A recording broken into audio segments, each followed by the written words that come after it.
За Монгол Улсын их хурлын дарга эрхэм гишүүдээ. Шинээр бүрдсэн Монгол Улсын засгийн газар төсвийн сахилгууд ил тод байдал, нэгдмэл байдлыг чанд захих, зардлаа танах, төрийн бүтцийг зэгцэлж цамхан чадварлаг болгон бэхжүүлэх, хариуцлагын тогтолцоог чангатахаас ажиллаа эхэлж холбогдох шийдвэрүүдийг гаргаж ажиллаж байна.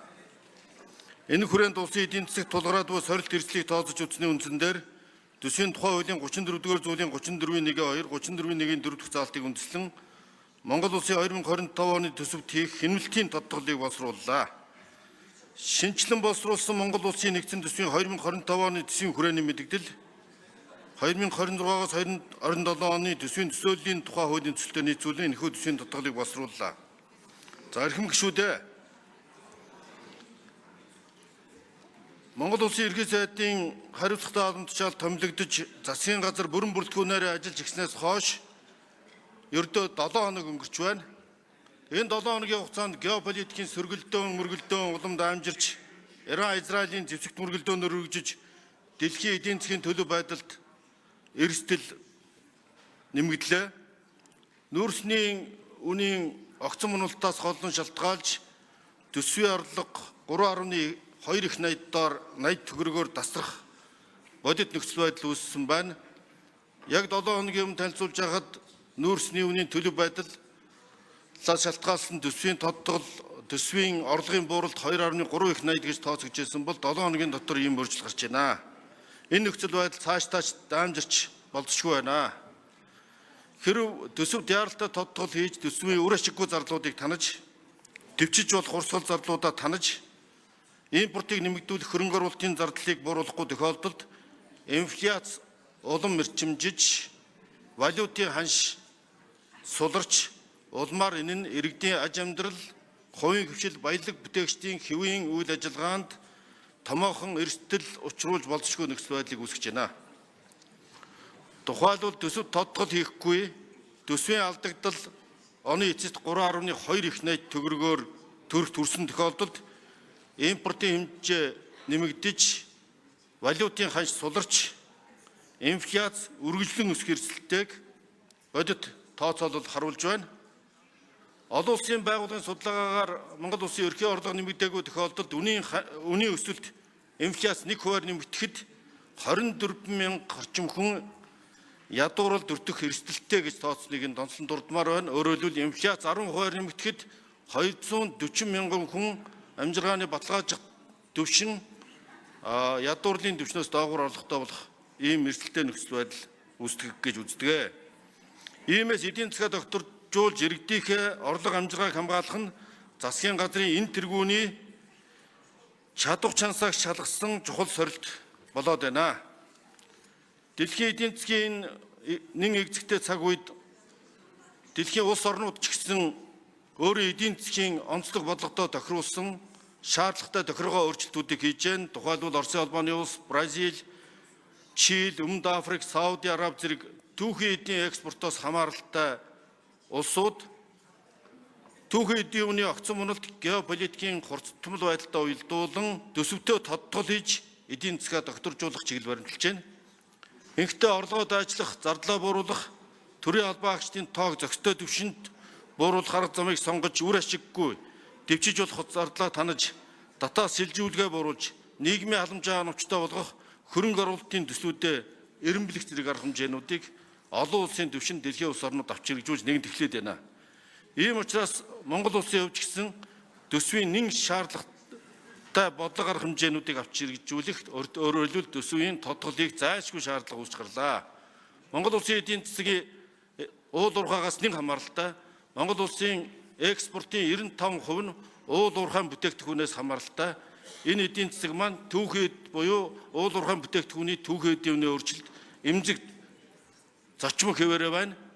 Бид эдийн засгаа солонгоруулах, экспортоо төрөлжүүлэх талаар олонтоо ярьж, халамжаас хөдөлмөрт, импортоос экспортод зэрэг олон ураа дооцон дэвшүүлдэг боловч уул уурхайн бүтээгдэхүүний өндөр мөчлөг дагсан бодлогын үед мөчлөг сөрсөн төсөв эдийн засгийн бодлого хөргөжүүлж энэ эдийн засгаа солонгоруулах талаар бодиттой арга хэмжээ хэрэгжүүлж чадахгүй байсан нь өнөөдрийн эдийн засгийн эмзэг байдлыг улам нэмэгдүүлж байна. Бидний хувьд нүүрсний экспорт үргэлжлэн буурах, шатхууны үн нэмэгдэх, төсвийн орлого тасалдах, гадаад валютын нөөц багасах зэрэг эрсдлийн түвшин энэ бүхнээс шалтгаалan эрс нэмэгдлээ.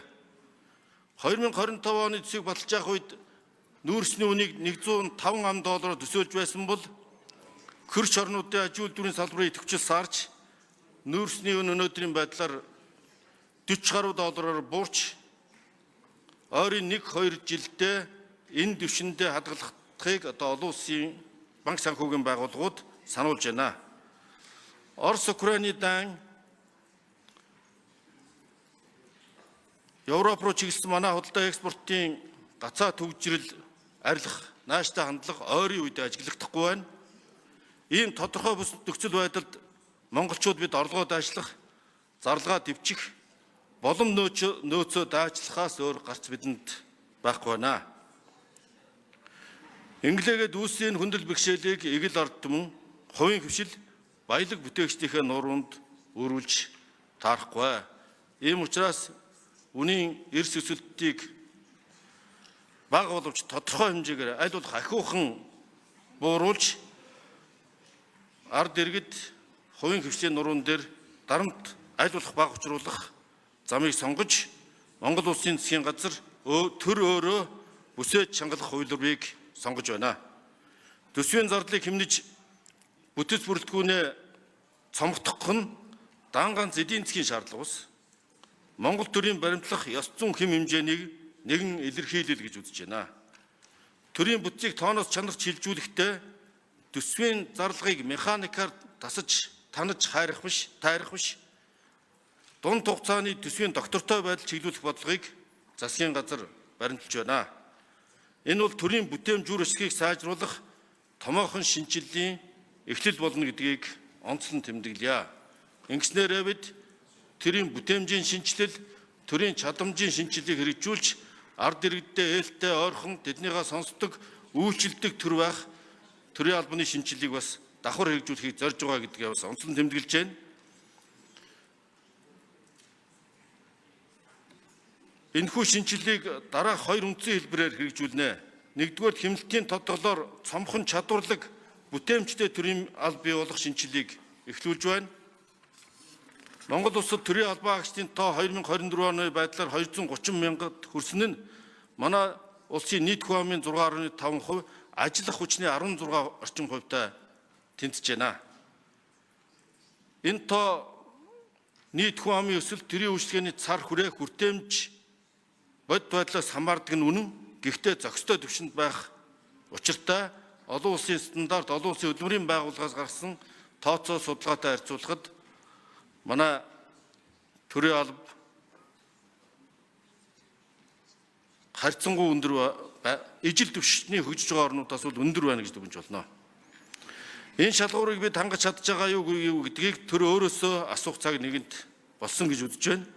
Америкийн нэгдсэн улс, Солонгос, Киргиз, Тунис, Франц, Чили, Эстони болон Швед зэрэг дэлхийн олон улс орнууд төрийн бүтэц бүрэлдэхүүн, төсвийн үр ашгийг нэмэгдүүлэх, төрийн үйлчлэгээний чанарыг сайжруулах, төрийн албан агчдын тоог зохистой түвшинд хүргэх, төвлөрлийг сааруулах, төрийн албан агчдын үнэлгээг боловсронгуулахад онцгой анхаарч байна.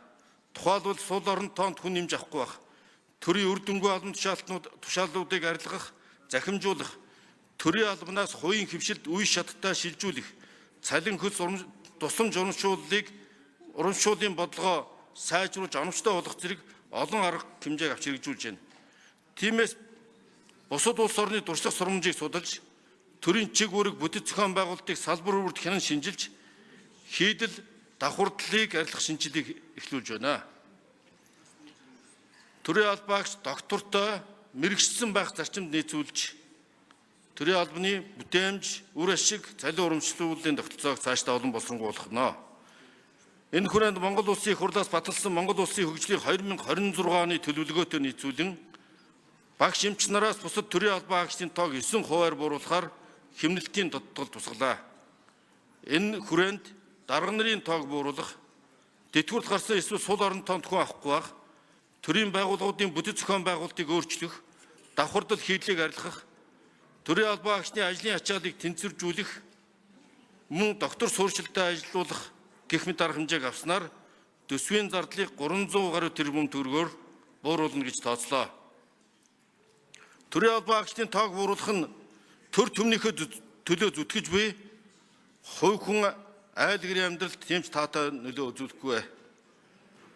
Төсвийн эмнэлтийг төрийн албан агчтай ажил амьдралаар нь хохирох замаар хийж болохгүй гэсэн шүүмжилж гарч байгаа. Гэхдээ төрийн алба гагцгүй ур чадвар, мэдлэг туршлагад суурилсан сомхон бүтээмжтэй, бүтээмж өндөртэй, төрийн албан агчдын ажлыг бодиттой үнэлдэг байх зарчим бид олон жил ярьсаар ирсэн. Төрийн албаны үнэлгээний журам засгийн газрын эрх газар дээр батлагдсан энэ маань бас олон түмэнд нээлттэй ил тод болгодог үнэлдэг энэ зарчимд нийцүүлэхээр бид төлөвлөж байгаа. Ийм учраас төр ард түмний харилцан итгэлцлийг бэхжүүлж төрийг ард түмэндээ ээлтэй ард иргэдээ сонсдог, ард түмэндээ үйлчлэлтийг болгон шинжилж хөгжүүлэхэд манай төрийн албан агчдын өөрсдийн манлайлал чухал үүрэг гүйцэтгэнэ гэдэгт итгэж байна.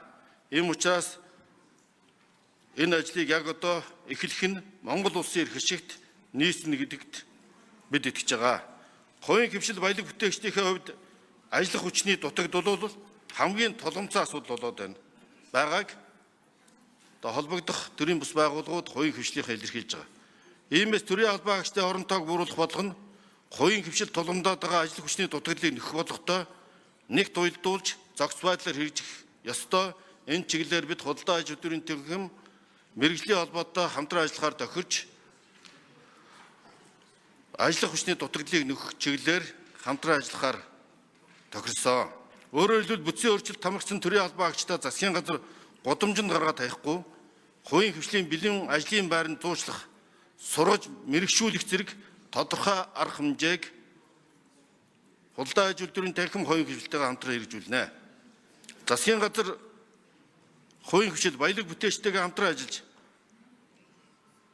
шаардлагатай байгаа ажлын байранд төрийн албан агчдыг зуучлан шилжүүлэх бодлогыг бас хэрэгжүүлнэ. Энэ чиглэлээр бусад байгууллага хувийн хвшил баялаг бүтээгчид мэргэжлийн холбоотойгоо нэгт хамтран ажиллах болно. Мөн төрийн бүтцийг зэглэх зорилтыг хэрэгжүүлэхдээ тэрийн үйлчлэгээний чанар хүртээмжийг бууруулахгүй байх зарчмыг хатуу баримтлана. Энэ хүрээнд төрийн ажил үйлчилгээг захимжуулах, инновац, хиймэл оюун ухаан нэвтрүүлэх, бүтээмжийг сайжруулах чиглэлээр Сингапур, Бүгд найрамдах Солонгос улс, Япон, Малайз зэрэг орнуудын шилдэг туршлагыг үе шаттай нэвтрүүлэхээр тооцож байна. Хоёрдугаарт эдийн засаг дахь төрийн оролцоог бууруулах, хувийн хвшил суурилсан доктортой, хүртээмжтэй, дархлаатай эдийн засгийг хөгжүүлэх бодлогын шинжилгээг эхэлж байна. Энэ шинжилгээний үр дүнд үндэсний сөрөн дэвсгэрлэх чадах бий болох учиртай. Төр чадварлаг бүтээмжтэй болж эдийн засаг дахь төрийн оролцоогоо бууруулснаар хувийн хвшил тулгуурласан үр ашигтай, хүртээмжтэй, дархлаатай, доктортой эдийн засгийн тогтолцоог төлөвшөх үе тоолго нээгдэнэ. Хувийн хвшлийг дэмжих хамгийн бодит алхам энэ мөн гэсэн хоёр дахь үнэн бодит байдлын юм а. Хувийн хвшил баялаг бүтээчтэй дэмжих шинжилгээний дараагийн том алхам бол төрийн эмчит компаниуд хийх зохицын реформ, эдийн засгийн нөхцөл байдалтай уялдуулсан татвар нийгмийн даатгалын зохиц шинжил байх болно. Цаашид уул уурхайн салбараас хэд хамааралтай эмзэг эдийн засгийн бүтцээ төрөлжүүлэх, аж үйлдвэржилтийг тууштай дэмжих, экспортын зах зээл гарцыг төрөлжүүлэх ажлыг бид бодиттой үр дүнтэй эрчимжүүлэх шаардлагатай байна. Ялангуяа зүүн өмнөд Аз, Дундад Аз, Төв Аз болон Европын улс орнууд руу чиглэсэн экспортын гарцыг өргөдөх, худалдааны саад тодорхойлыг арилгах, өнгөрсөн хугацаанд байгуулсан гэрээ хэлцлээ үр дүнтэй хэрэгжүүлэх асуудлыг анхаарах ёстой. Дээрх орнуудад махмахан бүтээгдэхүүн, ноос ноолуур, арьс ширэн бүтээгдэхүүний 15 орчим тэрбум долларын зах зээл байна. Энэ нь Монгол улсын хувьд зайлшгүй нэвтрэх шаардлагатай зах зээл. Энэ чиглэлээр бид хувийн хвшил үйлдвэрлэгчдэд дэмжиж ажиллах болно. Иймд хүнс хөдөө аж ахуй, эрчим хүч, аж үйлдвэр, боловсруулах үйлдвэрлэл, мэдээллийн технологи, аялал жуулчлал зэрэг салбарт хэрэгжүүлж буй бодлого төсөл хөтөлбөрүүдийн бодит үр дүнд онцгой анхаарч хэрэгжилтийг сайжруулах чиглэлээр зорилттой бодлогоо хэрэгжүүлж ажиллана. Дашрам дуртагд зуны дэлгэр цаг ирж аялал жуулчлалын улирал эхэлж байгаа энэ цаг үед төр засаг төмөө олон маань нэг зүг харж үр дүнтэй бодлогоор гадны жуулчдыг татах, бүтээлч үйлчлэгээ үйлдвэрлэл нэвтрүүлж, чанар хүртээмжээ эрс сайжруулж, эх орондоо валютын урсгал нэмэгдүүлэхийг Монгол улсын ерхий сайдын хувьд нийт хувийн хвшлийнхэн ард иргэдэд уриалж байна. Эрхэм гишүүдээ эдийн засгийн сорилт хүндрэлийг давган туулахад төсвийн сахилга бод үр ашигтай зарцуулалт онцгой чухал үүрэгтэй. Тиймээс төсвийн хэмнэлтийн тодтолд бүх шатны төрийн байгууллагуудын дэвшиж болох зардлыг хэмнэх зарчмыг баримтлалаа. Үүний зэрэгцээ нэгэнт хэрэгжиж эхэлсэн хөтөлбөр арга хэмжээг хэмнэлтийн горимд шилжүүлж, хэрэгжиж эхлээгүй хөтөлбөр арга хэмжээний зардлыг зарцаахаар тооцлоо. Үүнд нэгдүгээр төсөвт байгууллагуудын түлш халаалтын тарифыг нэмэгдүүлэхээр 2025 оны төсөв туссан зардлыг 121.9 тэрбум төгрөгөөр.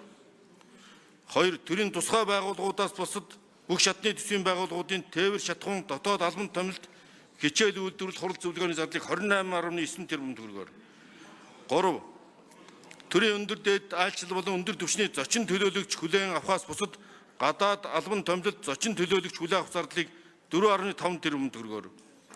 Бүх шатны төсвийн байгууллагын тавилга хэд тогтчид худалдаа авах, урсгал засвар хийх болон багш техникийн зардлыг 104.4 тэрбум төгрөгөөр.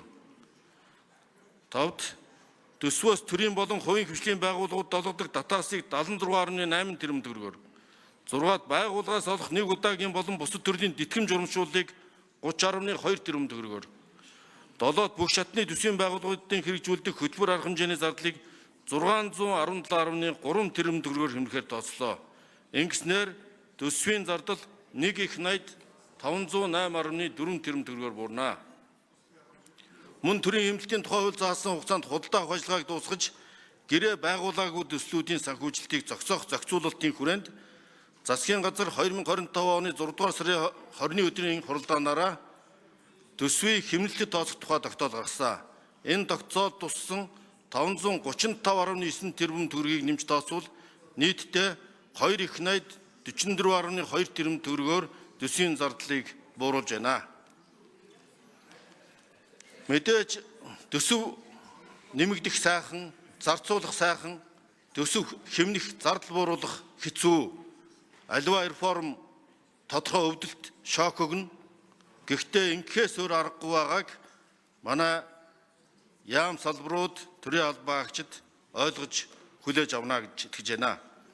Эрхэм гишүүдээ хэмнэлтийн тодтол нь төсөв мөнгөний бодлогын уялдааг сайжруулж, төлбөрийн тэнцэлд учир жуулчгүй дарамтыг 400-аас 500 сая доллараар бууруулж, Монгол төгрөгийн гадаад валютаа харьцах ханшийг тогтворжуулах, үнийн өсөлтийг саармагжуулах, валютын ханшийн өсөлтийг бас сааруулах, эдийн засгийн доктортой байдал, ард иргэдийн амжиргаа, баялаг бүтээгчдийн хэвийн үйл ажиллагаанд зохих эерэг нөлөө үзүүлнэ гэж итгэж байна. Энэхүү тодтол нь эдийн засгийг докторжуулж, дунд хугацаанд эдийн засаг доктортой өсөх суурийг дэлхийн зэрэгцээ, гадаад орчинд манай улсын нэр хүнд зээлч зэрэглийг хамгаалах, баталгаажуулахад давхар чиглэж байгааг онцлон тэмдэглэе. Ийхүү 2025 оны төсөв тодтол хийснээр нэгдсэн төсвийн тэнцвэржүүлсэн орлогыг 3/80 260 тэрбум төгрөгөөр бууруулж, 30/80 209.9 тэрбум төгрөг, нэгдсэн төсвийн нийт зарлагын хэмжээг 1/80 856.5 тэрбум төгрөгөөр бууруулж, 31/80 575.1 тэрбум төгрөгт хүргэж, нэгдсэн төсвийн тэнцвэржүүлсэн тэнцэл 1/80 365.2 тэрбум төгрөг буюу дотоодын нийт бүтээгдэхүүний 1.5% тэнцэх алдагтай болж байна. Эдгээр төсвийн үзүүлэлтүүд нь төсвийн доктортой байдлын тухай хуулийн 6 дугаар зүйл заасан төсвийн тусгай шаардлагуудыг бүрэн хангаж байгаа болно.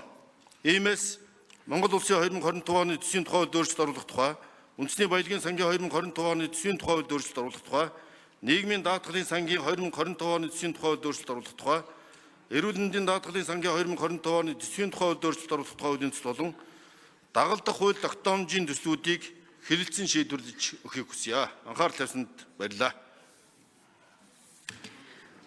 За төсвийн талаарх хэлтгэлийг Монгол Улсын ерөнхий сайд Гомживын Зандаштар танилцууллаа. Одоо төсвийн